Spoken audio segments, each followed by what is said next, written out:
हजरात, IRGC को Iran को सबसे बड़ा झटका लगा है।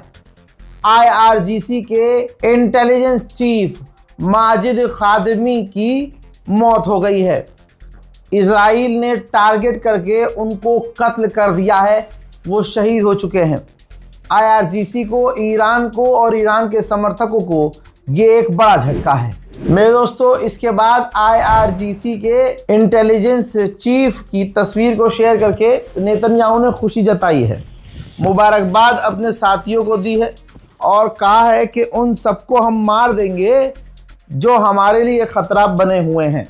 ईरान ने कंफर्म किया है कि तेहरान में हमारी शरीफ यूनिवर्सिटी पर बंकर बस्टर बम दागकर उस यूनिवर्सिटी को पूरी तरह से तबाह कर दिया गया है। ईरान ने यह भी कंफर्म किया है कि कुम के ऊपर अमेरिका इजराइल ने जो हमले किए हैं उसमें हमारे 18 आम लोग मारे गए हैं, सिविलियंस मारे गए हैं। वहीं ये तस्वीर देखिए, तेहरान में एक मस्जिद को भी अमेरिका और इजराइल ने मिलकर निशाना बनाया और मस्जिद को शहीद कर दिया। तेहरान में जो शरीफ यूनिवर्सिटी शहीद की गई है, जिसका मंजर हमले के बाद का ये है।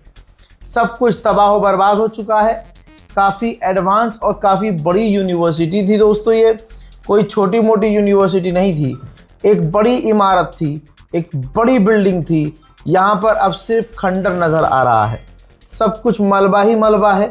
अब इस यूनिवर्सिटी के नाम पर यहाँ कुछ बाकी नहीं है सिवाय मलबे के। रेजिडेंटल बिल्डिंग के पास और रेजिडेंटल बिल्डिंग पर जो है मोहल्लों पर हमले किए गए हैं तेहरान में, जिसमें आम 13 लोग मारे गए हैं। देखिए,